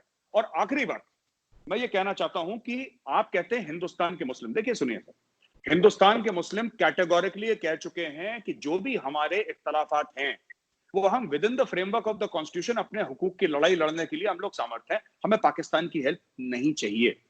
तो पाकिस्तान में जो लोग आते हैं कि इंडियन मुस्लिम, ये आप मत करा करिए बातें, क्योंकि इंडियन मुस्लिम यहां पे बैठ के बड़े अनकंफर्टेबल हो जाते हैं। 2-4 लोग हैं जो पाकिस्तान के गाना गाते होंगे, मैं मना नहीं कर रहा, लेकिन large 99% of Indian Muslims are very uncomfortable.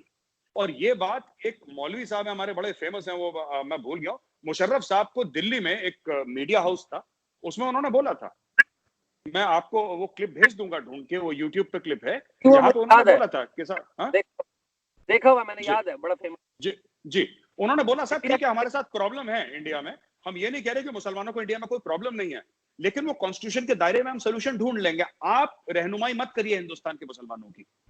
आपको एक मुल्क चाहिए था, भारत का पार्टीशन हो गया, आपको एक मुल्क मिल गया, कहानी खत्म हो गई। अब आपको पैलेस्टीनियंस का भी दर्द है, क्यों? क्योंकि वो मुसलमान है। आप कहते हैं आपको कश्मीरियों का दर्द है, क्यों? क्योंकि वो मुसलमान है। आपको इंडियन मुस्लिम्स का दर्द है, क्यों? क्योंकि वो मुसलमान है। अरे आप किसी और के बारे में, कभी मैंने ये नहीं सुना पाकिस्तानियों का कि साहब इसके बारे में हमें बड़ा बुरा लगा, ये नॉन मुस्लिम है। हिंदू मरते हैं लिंचिंग में, कभी पाकिस्तान से कंडेमनेशन नहीं आया कि लिंचिंग बुरी है, एक इंसान मरा है।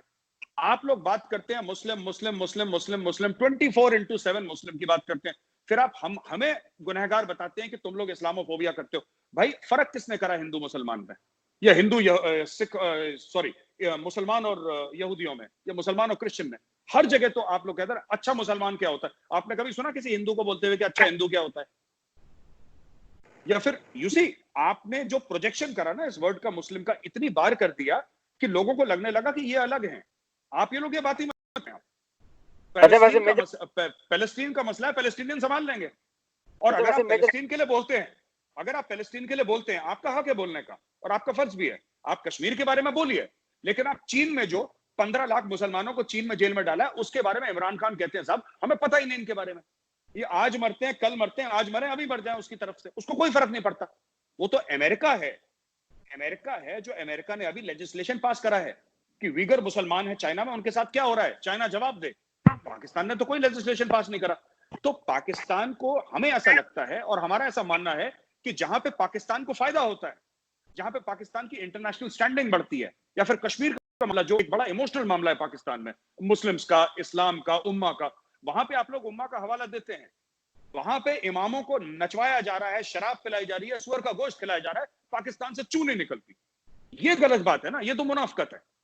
आप लीजिए कश्मीर का नाम ना, आपको किसने मना करा? आप बोलिए कश्मीर में जुल्म कर रही है इंडिया, अगर आपको बोलना है आप बोलिए, लेकिन आप ये भी तो कहिए कि चाइना जुल्म कर रही है, और आप सच्ची बात बताइए, फिर आप सच बोलने की ताकत रखिए ना। हमने ह्यूमन राइट्स वायलेशन हुए थे, मैंने ब्रिटिश पार्लियामेंट में जाके बोला था, I was invited to the British parliament, मैंने ब्रिटिश पार्लियामेंट में बोला है कि कश्मीर में ह्यूमन राइट्स वायलेशन हुए और अननोन फौजियों को पकड़ के जेल में डाल दिया है। आप बताइए ना, पिछली बार वैभव ने पूछा था यही सवाल, वैभव का सवाल मैं पूछता हूं। पिछली बार वैभव ने यह पूछा था कि पिछले 72 साल में कौन सा पाकिस्तानी आर्मी ऑफिसर है जिसको आपने जेल में डाला है फॉर ह्यूमन राइट्स वायलेशंस? हमारे कई हैं जिन्होंने करा है, कश्मीर में गलत काम करा है, नॉर्थ ईस्ट में गलत काम करा है, जेल में है, वो उम्र कैद की सजा मिली है उनको, वो जेल में है। पाकिस्तानी आर्मी का एक अफसर आपने जेल में नहीं डाला, आप डाल नहीं सकते जेल में। आप एक 3-4 साल की नौकरी के कप्तान को जेल में नहीं डाल सकते, जनरल तो बहुत बड़ी बात है। तो ये बात नहीं है इंडिया, हम ये नहीं कह रहे हमने कश्मीर में सब कुछ सच करा है, साफ है, ऐसा नहीं है। लेकिन हाँ, जिसने गलत करा है उल्टा टांग दिया, क्योंकि यहाँ पे कोई जर्नैल बॉस नहीं है, यहाँ पे जनता बॉस है इंडिया में। जी एजाज, मैं मेजर साहब की गुफ्तगू जो है इनकी सुनी है मैंने, और कुछ मैं नहीं भी सुन सका हूँ। अगेन मैं ये बात कहूँगा कि आप जब हम पर तनकीद करते हैं ना, तो आप बिल्कुल एक फ्रेम ऑफ माइंड से करते हैं। मतलब मैं मेजर साहब की बात नहीं कर रहा हूँ, मैं ओवरऑल आम हिंदुस्तानी जो एनालिस्ट है उनकी बात कर रहा हूँ। आपने कहा कि जी आप हिंदुस्तान के मुसलमानों का नाम ना लें, वो कॉन्स्टिट्यूशन के अंदर रहते हुए अपनी जो लड़ाई है वो लड़ेंगे। मैं समझता हूँ कि मुसलमानों का जो केस है जो पाकिस्तान लड़ता रहा, वो तो हम शुक्रगुजार हैं कि मोदी जी ने जो कानून मुतारिफ करवा दिया, लॉ इंट्रोड्यूस करवा दिया, तो आधे से ज्यादा केस तो मोदी जी ने लड़ लिया। जो पाकिस्तान कहता रहा कि हिंदुस्तान में मुसलमानों के साथ एक्सप्लॉयटेशन होती है, ठीक है, और ये बात मैं नहीं कह रहा या हिंदुस्तानी मुसलमान नहीं कह रहे, आपके जो टॉप के थिंकर्स हैं, दानिश्वर हैं, वो भी मान रहे हैं। और आपकी यूनिवर्सिटीज में जिस तरह से तहरीक चली है, ये अच्छी बात है। ये मामलात आप अपने अंदर बैठ के तय करें, ये बड़ी अच्छी बात है। मैं ये चाहता हूं कि आप भी अंदर बैठ के तय करें, लेकिन उस तरह हमें भी आप राइट दीजिए कि हम जो यहाँ पर राइट्स की बात कर रहे हैं, हम अपने तय करते हैं, हम किसी के कहने पे वो नहीं करते। ना किसी के कहने पे। जी एजाज, आप जो नहीं सुन सके मैं बताती हूँ एक दो चीजें। मेजर साहब ने कहा कि हम चाइनीज मुस्लिम्स के लिए क्यों नहीं आवाज उठाते, यही कहा ना सर आपने कि हम चाइनीज मुस्लिम के लिए क्यों नहीं बोलते। और हमारे हमारी जो आर्मी है, जो इन्होंने अभी शायद बोला नहीं, मैं बोल लेती हूँ क्योंकि सुबह से मैं बता बता के टीवी पे थक गई हूँ कि हमारी आर्मी में जो है वो बिजनेसेस क्यों है, हम क्यों मैं ये चाहता हूँ ठीक है। आरजू जी, मैं आप सवाल पूछ लेता हूँ आपसे। मैं आपसे। ये चाहता हूँ कि लश्कर तैयबा और जैश ए मोहम्मद और हिजबुल मुजाहिदीन पाकिस्तानी आवाम से चंदा इकट्ठा करें, लाखों करोड़ों रुपए, और चाइना पे जिहाद करें और ये बोलें कि चाइना का जो मुसलमान है, जो आपने बच्चों को जेल में डाल रखा है, 3-3 साल के बच्चों को, जो चाइना के मुस्लिम्स पे आपने जुल्म कराया है, आप चाइना के ऊपर जिहाद करें। हम चाहते हैं, 30 साल का आपको कश्मीर का एक्सपीरियंस भी हो गया है, अब तो आप लोग एक्सपीरियंस है जिहाद में, तो आप जाएं और चाइना पे जिहाद करें, शी जिनपिंग पे अटैक करें, या जिस पे भी चाइनीज पे अटैक करना है, मैं शी जिनपिंग का खास नाम नहीं ले रहा, जिस चाइना पे अटैक करना है। क्योंकि आप अगर मुसलमान को, ये सीएए के बारे में मैं यहाँ पे बात नहीं करूंगा क्योंकि उसके ऊपर मैं फिर अलग दे हो जाएगी। आप चाइना के ऊपर जिहाद करें सबसे पहले आप उसको बोलें लश्कर तैयबा को कि चाइना की तरफ रुख करे, वहां पे भी तो मुसलमान है। आपको सिर्फ कश्मीर दिखता है, फलस्तीन दिखता है, चीन नहीं दिखता आपको, क्यों नहीं दिखता साहब? मेजर साहब, मैं on a lighter note major साहब, पहले हम इंडिया से तो फ्री हो जाएं, बाकी बात में देख लेंगे, ठीक है? ठीक है साहब, ठीक है, बिल्कुल। तो दूसरी बात यह है कि आपने वो जो बात अमेरिका वाली की ना, कि अमेरिका चाइना का मामला उठाता है, आप वाकई ये समझते हैं कि अमेरिका चाइनीज मुसलमान के बारे में वाकई बड़ा दर्द रखता है? आप वाकई ऑनेस्टली समझते हैं? नहीं, दर्द रखे ना रखे, दर्द रखे ना रखे, अमेरिका काफिर, हिंदुस्तान काफिर, आप तो मोमिन हैं, आप क्यों नहीं दर्द रखते, ये बताइए। अमेरिका को मारिए गोली ना। जी बताइए कि आपको भी चाइनीज मुसलमानों का दर्द नहीं है, आप भी बेसिकली अपने दर्द से तंग है ना। तो मैं अगेन वही बात कहूंगा कि देखिए, आप जो बातें कर रहे हैं वो ज्यादा बेहतर तरीके से हम भी कर सकते हैं इधर बैठ के, हमारे पास भी बड़े आर्ग्यूमेंट है। तो अर्ज ये है कि इन बातों को आगे बढ़ाने से बेहतर ये है कि हम अच्छी बात करें। ये जो बातें आप कर रहे हैं ना मेजर साहब, ये यकीन कर लीजिए, यहाँ पे भी टीवी एंकर्स ऐसे बहुत सारे हैं जो ऐसी नेगेटिव बातें करते हैं, आपके उधर भी वो अरनाब हैं और बहुत सारे और लोग भी हैं जो इस तरह की बातें कर रहे हैं। जो मुश्किल बात है वो मैं कर रहा हूँ, आप भी मुश्किल काम करिए, मुश्किल काम करना ज्यादा मुश्किल है, और वो ये है कि आप बात करिए प्लीज। सर मुझे नहीं, एक सेकंड, मैं एक सवाल करना चाहता था एजाज से, एक सवाल मेरा। एजाज मुझे ये बता दें, बिकॉज आप इन्वेस्टिगेटिव जर्नलिस्ट हैं इसलिए मैं आपसे पूछ रहा हूँ, आप बहावलपुर और मुरीतिया गए? जी मैं बिल्कुल गया हूँ। मेरी आपने जब आप वहां पे क्या कोई वहां पे कोई टेररिस्ट कैंप वगैरह है कि नहीं है? मैं अर्ज ये कर रहा हूँ कि वहां के बारे में मैंने जो रिपोर्टिंग की हुई है, प्लीज गूगल पे जाके देखिए। अरे सर मैं आपसे हाँ या ना पूछ रहा हूँ, आप बता दें कि वहां है या नहीं। सर सुन तो लीजिए, मैं गया हूँ, सुन लीजिए। ये मेजर साहब जो बात कर रहे थे ना कि जी वो बम किस तरह बनाते हैं और वो ये फौजी ट्रेनिंग के बगैर मुमकिन नहीं है, मैं उनके कैंप में रहा हूँ, मैं जानता हूँ कि उनकी ट्रेनिंग, उनकी कैपेसिटी क्या है, मैं जानता हूँ उनकी कैपेसिटी क्या है। इसलिए देखिए, आप सिर्फ फौज में आपने सर्व किया है, मैं फौज को भी थोड़ा सा कवर किया हुआ है किसी जमाने में, और मैं मिलिटेंट्स के साथ भी रहा हूँ। तो आप प्लीज, मैं बड़ी ईमानदारी से कहता हूँ कि आपको बहुत ज्यादा आपके लोगों को रिसर्च करने की जरूरत है इन मिलिटेंट्स के ऊपर, जो कर भी रहे हैं आपके लोग अफगानिस्तान की साइड से, ठीक है? राष्ट्रीय राइफल्स इदारा है जो रिसर्च करता है सर टेररिस्ट पे। अच्छा, इंडिया में राष्ट्रीय राइफल्स वो करता है रिसर्च, वो यही फोकस कर रहा है उस पे। देखिए, गूगल पे सर्च करना एक अलग बात होती है, जाके बीच में रह के एक्चुअल डाटा इकट्ठा करना वो अलग बात होती है। तो मैं अर्ज ये कर के देखिए, हमें बड़ा डाल सकते, ये मैं राष्ट्रीय राइफल्स को बोलूंगा कि मैं राष्ट्रीय राइफल्स को बोलूंगा कि तुम लोग गूगल पे रिसर्च क्यों करते हो, गूगल मत करा करो। आप दोनों भाई सुनिए, आप हमें बहुत अच्छे तरीके से जानते हैं और हम आपको बहुत अच्छे तरीके से जानते हैं, ठीक है? आप हमें बहुत बदनाम कर सकते हो और हम आपको बहुत बदनाम कर सकते हैं। इसलिए देखिए, ये आसान काम है, आप मुश्किल काम करिए, मैं भी मुश्किल काम कर रहा हूँ, आप और मैं मुश्किल काम करें, आसान काम ना करें। और वो ये है कि प्लीज यकीन करिए, मैं दिल से बात कर रहा हूँ, मैं ईमानदारी से बात कर रहा हूँ, ऑनेस्टली बात कर रहा हूँ। कि आपके मुल्क में भी आज जो मीडिया का हाल हो गया है, वहां पर पीस की बात करना सबसे मुश्किल है। आपके मुल्क में भी, यहाँ पे भी फ्रीडम ऑफ एक्सप्रेशन के हवाले से बहुत ज्यादा चैलेंजेस हैं, पाकिस्तान के अंदर भी। मैं बड़ी ईमानदारी से बात कर रहा हूँ, जो बातें कब आप नहीं थे कर रहे हैं, आजाद भाई? वो एक वहां पे एक भी एक आरजू एक बात कह लूं? जी जी जी जरूर। मैं ये कहना चाहता हूँ ना कि ये कह रहे हैं कि अर्नब ऐसा करता है, और इन्होंने अर्नब का भी नाम लिया और इन्होंने बोला कि इंडियन मीडिया। देखिए ऐसा है कि मैं जी जी जी जी उसका देखिए मैं आपको बताता हूँ। अर्नब अपनी पूरी फैमिली में, अर्नब सिर्फ एक ही सिविलियन है, वो अर्नब है। उसकी पूरी फैमिली फौज में है, इस तरफ की उस तरफ की सभी उसके फैमिली में तो फौजी फौजी हैं। अर्नब के फादर, जो very recently very sad thing happened, he expired. Arnab के फादर भी फौजी थे। अर्नब के सारा वो फौजी खानदान का है, वो पहली चीज। दूसरी चीज एक है, इंडिया का एक मूड है। जब आपके गांव में, देखिए बात ये होती है ना कि कश्मीर से, लाइन ऑफ कंट्रोल से, जब आपके गांव में कॉफिन्स आती हैं, ताबूत आती हैं तिरंगे में लिपटी हुई, तो पीस की बात करना बहुत मुश्किल हो जाता है। जैसे टेररिज्म की वजह से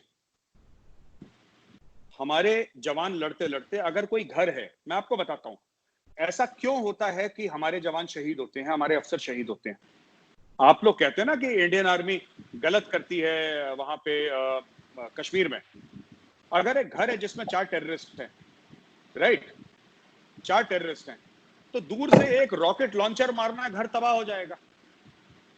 हमारे अफसर क्यों बीच में आते हैं आपको पता है? क्योंकि आसपास सिविलियंस हैं। वरना एयरक्राफ्ट से एक मिसाइल तो मारनी है, हेलीकॉप्टर से एक मिसाइल मारनी है, एक शोल्डर फायर्ड रॉकेट मारना है, उसके अंदर 84 mm कार्ल गुस्ताव का high explosive anti tank shell मारना है। घर गया और घर के बंदे ऐसे गए कि उनकी राख भी नहीं मिलेगी वहां पे। लेकिन ऐसा नहीं करते। आपको ये समझना चाहिए कि क्यों ऐसा होता है। और ये सब बातें जो हम लोग करते हैं ना कि ऐसा क्यों है, मीडिया क्यों है, media is an expression of India. India में बहुत गुस्सा है, और आप लोग शायद ये बात अप्रिशिएट नहीं कर पा रहे कि इंडिया में कितना गुस्सा है इस चीज को लेकर, और कितना दुख है कि जब फौजी आते हैं, आपके तो जो आते हैं पाकिस्तान से, वो तो मदरसे से आते हैं, ये लश्कर वश्कर के, वो तो फौजी नहीं आते। नहीं ऐसा नहीं है, तो सब हम ऐसा नहीं। सर देखिए सुनिए, आपका कोई फौजी, आप एक बात बताइए, आपका पिछली एक सर्विंग फौजी का नाम बताइए जो पिछले 20 साल में कश्मीर के अंदर घुसा हो, सर्विंग फौजी, और जो मरा हो। एक सर्विंग फौजी का नाम बताइए पाकिस्तान आर्मी का। लाइन ऑफ कंट्रोल के ऊपर हमारी बहुत सारी शहादतें हुई हैं, बहुत सारे लोग। सर लाइन ऑफ कंट्रोल की बात नहीं कर रहा मैं, एंटी टेररिज्म, CICT की बात कर रहा हूँ, काउंटर इंसर्जेंसी, काउंटर टेररिज्म। जो काउंटर टेररिज्म ऑपरेशंस हैं, उसमें कोई आया है लड़ने के लिए पाकिस्तानी फौजी के लिए? नहीं हो रही। लाइन ऑफ कंट्रोल जो थी, सीज फायर लाइन, ये तो 1948 के बाद बन चुकी थी। ये तो तब से हो रहा है, नई बात कौन सी है इसमें? ये तो हर रोज दिवाली होती है यहाँ पे। अरे फौजी आपके हिंदुस्तान के अंदर दाखिल नहीं होते, लेकिन लाइन ऑफ कंट्रोल पे बड़े आए रोज फौजी शहीद होते हैं, आए रोज फौजी शहीद होते हैं। देखिए सुनिए, अगर एक फौजी किसी और फौजी के साथ लड़ते हुए शहीद हो अपने देश के लिए, तो वो उसके लिए फक्र की बात है। उसने आमने सामने की लड़ाई लड़ी, चाहे वो पाकिस्तानी आर्मी का हो चाहे इंडियन आर्मी का हो, उसने आमने सामने की लड़ाई लड़ी है। गुड, वो फौजी का काम है लड़ना, वो लड़ रहा है। लेकिन पीठ पीछे छुरा मारना, दहशतगर्द भेजना, लोगों को उकसाना कि तुम हथियार उठाओ, या आजादी का ड्रामा करवाना वहां पे मसाजिदों से, जो कश्मीरी पंडितों के साथ हुआ। 5 लाख कश्मीरी पंडितों को निकाल दिया, जो कि वहां पे 5000 साल से हैं साहब, वो आज से नहीं है। इस्लाम जो आया था वो 12वीं-13वीं शताब्दी में आया था कश्मीर में। उसके पहले ओरिजिनल इनहेबिटेंट्स को वहां से निकाल दिया, जो कश्मीरी पंडित थे। There an absolute majority in Kashmir.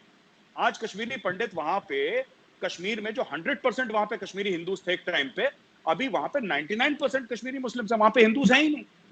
पूरी की पूरी नस्ल वहां पे बड़ी हो गई जिसने कभी हिंदू को देखा ही नहीं, और इंडिया के अंदर हो रहा है। तो मैं ये कहता हूं कि जो भी ये लोग तनकीद करते हैं ना, गल्फ कंट्रीज या पाकिस्तान तनकीद करता है कि इंडिया में क्या हो रहा है, सेक्युलरिज्म के वास्ते क्या हो रहा है इंडिया में, और इंडिया सेक्युलर नहीं, मैं तो सिर्फ पाकिस्तानियों को एक चीज, मैं कोई बुरी बात नहीं कह रहा, माइंड मत करिएगा। मैं सिर्फ ये कहता हूं कि आप अपने नाम के आगे ओनली रिपब्लिक ऑफ पाकिस्तान लिखिए, इस्लामिक रिपब्लिक ऑफ पाकिस्तान मत लिखिए। You cannot be Islamic and democratic. आप डेमोक्रेटिक होने का मतलब ये नहीं है कि आपने इलेक्शन करवा दिए। इलेक्शन तो चाइना के पॉलिट ब्यूरो के भी होते हैं। आप जब तक मजहब और सियासत को जुदा नहीं करेंगे, आप कभी डेमोक्रेसी नहीं हो सकते। हाँ, फिर आपके ऐसे लोग होंगे, इंडिया में भी हैं, जो कि उल्टी सीधी बातें करते हैं, मैं मना नहीं कर रहा। 100% इंडिया में भी हैं जो लोग बेवकूफी की बातें करते हैं, और इसमें मुसलमान भी हैं, हिंदू भी हैं, दोनों हैं इंडिया में।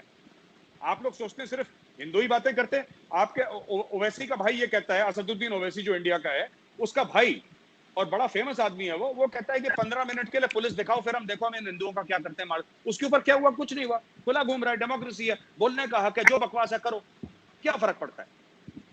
अनफॉर्चुनेट है लेकिन ये सच्चाई है। तो मैं आपको ये बताना चाहता हूं ना कि देखिए सुनिए, ये जितने भी लोग आते हैं, ठीक है, आपने बोला कि आपने मुरीदके में टेररिस्ट कैंप्स देखे हैं, आपने अभी बोला, आपने बोला कि आप भावलपुर गए हैं, आप मिलिट्री, मैं भावलपुर में भी गया हूँ, मैं जानता हूँ चीजों को। आपने गिराया, तो आप ये बात मानेंगे वो जो ट्रेनिंग कैंप्स हैं वो किसके लिए हैं? अगर आपको पता है, सर एक बात बताइए, मैं एजाज साहब आपसे पूछता हूँ, एजाज साहब एक मिनट, सर ये चीज ऐसे, सर एक मिनट, ये मिठाई की दुकान नहीं है कि आपने शटर डाउन कर दिया और आपने बोला कि कल से रबड़ी नहीं मिलेगी, ऐसा नहीं होता है। ये शैतान की औलादे हैं, ये एक बार शुरू हो गया ये सिलसिला कई सालों तक चलता फिरता रहता, चाहे आपने बंद कर दिया हो ना बंद कर दिया हो। दूसरी चीज, आप एक बात बताइए ना, आप एक जर्नलिस्ट हैं, इन्वेस्टिगेटिव जर्नलिस्ट हैं, अगर आपको टेररिस्ट कैंप मिल गए पाकिस्तान के अंदर, आप उनके साथ रहे हैं, आप कह रहे हैं कवर कराए, तो आपकी आईएसआई को नहीं पता यहाँ पे टेररिस्ट कैंप्स हैं? आप तो कहते हैं ना दुनिया की नंबर 1 एजेंसी है वो। मेजर साहब मेरी बात आप समझ नहीं रहे। पाकिस्तान ने कैंप जहां पर भी थे, जहां पे भी कोई कंप्लेंट थी, उनको खत्म कर दिया। मैं आपको ये अर्ज कर रहा हूँ कि मैं मिलिटेंट्स को जानता हूँ, मैं मिलिटेंट्स के साथ रहा हुआ हूँ, मैं जानता हूँ चीजों को। सर अभी आपका इमरान खान कह रहा है, इमरान खान का बयान है 6 महीने पुराना कि पाकिस्तान के अंदर 40,000 टेररिस्ट हैं। इमरान खान आपका प्राइम मिनिस्टर कह रहा है जनाब। टेररिस्ट, देखिए टेररिस्ट को बटन तो नहीं होता ना कि ऑन कर दिया और बटन दबाया वो आप दिया। मैं वही तो कह रहा हूँ आपसे। माइंडसेट तो लोगों का देखें, इंडिया के अंदर भी माइंडसेट लोगों का मौजूद है, वो बटन दबाया तो ऑफ हो गया, ऐसा तो नहीं है। इशू ये है कितने इंडियंस आपको मिले जिन्होंने धमाके कर दिए, जो आके तंजीमें बनाई? यहां से आपने बाला साहब ठाकरे का नाम लिया, बाला साहब ठाकरे की मैं बड़ी इज्जत करता हूँ। बाला साहब ठाकरे ने कितने लोग भेज दिए शिवसेना के कि जाओ तुम लाहौर में और बम फोड़ो? कितने भेज दिए साहब, एक बात बताइए। बाला साहब ठाकरे ने जो अयोध्या में जो मस्जिद के साथ किया, क्या वो कम था? अरे सर अयोध्या में जो हुआ वो हमारा मसला है। वो सर वो हमारा मसला है, वो पाकिस्तान का मसला नहीं है। हुजूर वाला एक बात बताइए, आप एक बात बताइए मेजर साहब, आप बताएं गुजरात में जो मोदी साहब ने किया वो ठीक किया? एक मिनट मैं आपको बताता हूं। आपने जो 24% से लेकर 2% हिंदू ले आए पाकिस्तान में, आपने ठीक करा। पिछले साल आपने 1032 हिंदू लड़कियों को कन्वर्ट करा और उनको मुसलमान बनाया, ठीक करा आपने। आप मुझे केस बताइए जहां पे लड़का हिंदू हो और लड़की मुसलमान हो, तब हम मानेंगे कि पाकिस्तान सेक्युलर है। वो भी है, वो भी है, वो मैं बता देता हूँ। आप मोदी साहब का बता दें, गुजरात में उन्होंने ठीक जी बताइए। मोदी साहब ने सुनिए मैं आपको बताता हूं, मैं आपको गुजरात के बारे में बताता हूं जो आपको नहीं पता है, तो मैं आपको बताता हूं। भारत की सुप्रीम कोर्ट ने 2012 को एक जजमेंट पास करी थी, ये बोला था कि yes, Narendra Modi chief minister थे गुजरात के जब ये दंगे हुए थे, नरेंद्र मोदी का लेना देना इसमें कोई नहीं था, ना उन्होंने भड़काया, ना वो बोला कि मुसलमानों को मारो। क्या एक मोदी जी सर करण थापर, क्या करण थापर को आप भगवान मानते हैं क्या? करण थापर नहीं, उनको जवाब क्यों नहीं दे पाए थे मेजर साहब? सुनिए बात ये नहीं है, बात ये कि Karan Thapar is basically an irritating man. वो क्या करता है, उसकी आदत है इरिटेट करने की। वो तो मोदी शरीफ आदमी था कि मोदी उठ के चला गया, कोई और होता तो फिर उसको और सुनाता खरी खोटी। He is an irritating man. वो बात करके अपना ना बो टाई पहन के एक फेक सा साउथ दिल्ली का एक्सेंट करके, but what do you think is the real reason. यार आप हो गए ना, आप 2 मिनट में बोलोगे भाई माफ कर, मैं हाथ जोड़ रहा हूँ, मुझे माफ कर, मैं जा रहा हूँ यार, मैं नहीं झेल सकता इस आदमी को। अच्छा मेजर साहब, बड़े फेक बंदे हैं यहाँ पे इंडिया में भी, ऐसी बात नहीं है। आप वहाँ पे जो जर्नलिस्ट के बारे में बात कर रहे हैं, तो मुझे बड़ी गिरी के महसूस हो रहा है कि ये थिंकिंग जो है ना जर्नलिस्ट के हवाले से, ये कोई कॉमन सी थिंकिंग है, ठीक है? नहीं देखिए मैं आपको बताऊं, मैं आपको बताता हूँ, मैं वहाँ पे जर्नलिस्ट जो दिल्ली के हैं, मैं उन सर्कल्स में रहता हूँ, मैं उनको काफी जानता हूँ। देखिए वो इंडिया की एक डोमेस्टिक पॉलिटिक्स है, एक पॉलिटिकल पार्टी है जो जिसने 50 साल 60 साल इस देश पे रूल करा है, उसने अपने इंटरेस्ट ग्रुप्स बनाए हैं, उसने अपने लोगों को अलग अलग इंस्टीट्यूशंस में बिठाया है, उनको वहां पे पाला पोसा है, पानी खाद दिया है। तो अब वो लोग हैं, वो उनकी ड्यूटी करते हैं, उनका ना मोदी से कोई जाती दुश्मनी है, ना उनका किसी और चीज से। तो आप उन चीजों में छोड़ दें, आप उनको, आप जो इंडिया के, देखिए वो इंडिया का, अब देखिए अब आप ये बात करेंगे, अब मैं आपसे फजलुर रहमान और चौधरी बिरादरान और मैं इन चीजों में, मैं इन चीजों पे बात करूं और मैं इनके बेसिस पे आपका नेशनल कैरेक्टर क्या इमरान खान का कैरेक्टर मैं डिसाइड करूं, तो ये तो मतलब नाइंसाफी हो जाएगी ना, ये तो कोई वो वजह नहीं हुई। अब आप मुझे बताएं कि आज की डेट में आपसे लेकर के सैयद तलत हुसैन से लेकर के नुसरत जावेद से लेकर के नजम सेठी से लेकर के मतलब जितने भी रऊफ क्लास, जितने भी आपके अभी जो भी थोड़े बहुत जो सेन वॉइसेस हैं जर्नलिज्म में, सीरियस जर्नलिज्म में, उनमें से आज एक के पास भी फुल टाइम जॉब नहीं है। क्यों नहीं है ऐसा? अब आप नाम ले लें इदारे का कि किस इदारे ने आप लोगों को बैन कराया हुआ है, आप नाम ले लें, मैं मान लूंगा कि मोदी ने गलती करी थी। नहीं, करण थापड़ को बैन नहीं किया हुआ। किसने बैन किया करण थापड़ को? आप इंडिया में किसी को बैन नहीं कर सकते भाई साहब। नहीं, ये किसको बैन करा है? करण थापड़ की किताब है डेविल्स एडवोकेट, ठीक है, करण थापड़ की किताब पढ़ लीजिए, आपको पता लग जाएगा कि उनको बैन किस तरह से किया हुआ है। बिल्कुल ऐसे ही, सुनिए, जिस तरह आपने मसीला जान का नाम लिया, बिल्कुल वैसे ही। नहीं, एक मिनट सुनिए साहब, ऐसा है, सुनिए, तो पूरी एक सीरीज है। एक मिनट वैभव, मैं बात कहना चाहता हूँ साहब। ऐसा होता है हिंदुस्तान में, मीडिया हाउसेस या कोई भी कंपनी कैसे चलती है, ठीक है। आपने करण थापर की बात करी, ऐसे कई चैनल हैं जिनका मैं नाम नहीं लेना चाहता, जो एम्प्लॉइज को आजकल सैलरी नहीं दे पा रहे हैं। Those channels are not able to give salary to their employees. ये लोग सैलरी क्यों नहीं दे पा रहे एम्प्लॉइज को, मैं आपको बताता हूं। क्योंकि वो वही थकी पुरानी पिटी बात करते हैं जो सुनना चाहते। उनकी टीआरपी गिर गई, इंडिया के लोग नहीं पसंद करते, अब एड्स नहीं आ रही, चैनल बंद हो रहे हैं। चैनल तो बंद होंगे ही आपके, अगर आप वही पुरानी बकवास करेंगे। देखिए, मैं आपको एक और चीज बताता हूँ। गुफ्तगू जारी है, लेकिन प्रॉब्लम ये हो गया कि मेरी फोन की बैटरी ड्रेन होगी और मेरा फोन अगले चंद लम्हों में बंद हो जाएगा। तो आप प्लीज मुझे माजरत मेरी कबूल फरमाइए, मेरे फोन की बैटरी बंद हो गई है और आपसे गुफ्तगू होती रहेगी। जी शुक्रिया, जी शुक्रिया। चलिए ठीक है, जी हम बात कर लेते हैं, मैं आरजू को समझा देता हूं। हाँ, हम फिर इंशाल्लाह फिर किसी दिन कर लेंगे एजाज के साथ। जी बिल्कुल, ठीक है, थैंक यू जी। आरजू मैं आपको बताता हूँ ना, मसला ये होता है कि इंडिया में किसी को भी, ठीक है, पॉलिटिकल पार्टीज ऐसा करती हैं कि पॉलिटिकल प्रेशर डालती हैं, राइट? ये बात सही है, जर्नलिस्ट के ऊपर पॉलिटिकल प्रेशर आता है। इंडिया में जर्नलिस्ट की भी किलिंग हुई है, पॉलिटिकल किलिंग्स हैं, लेकिन यहाँ पे ये फर्क है कि ये आर्मी नहीं करती। यहाँ पे पहली बात, यहाँ पे लोगों ने, मैं बोल ही देता हूँ क्योंकि मीडिया में आ चुका है, वो भी बहुत, वो भी सर बहुत लोकल लेवल पे होता है, डिस्ट्रिक्ट लेवल पे और इस लेवल पे, कोई नेशनल लेवल पे कभी किसी किलिंग नहीं हुई आज तक। छुटभैया नेता किसी डिस्ट्रिक्ट, छुटभैया मतलब कि स्मॉल, मतलब 2-2 टके के जो होते हैं ना नेता, जो कहीं पे चुनाव लड़ रहे हैं पंचायत का, किसी ने बोल दिया, उसने कट्टे बट्टे से मार दिया। कट्टा क्या होता है? लोकल समझ आती है।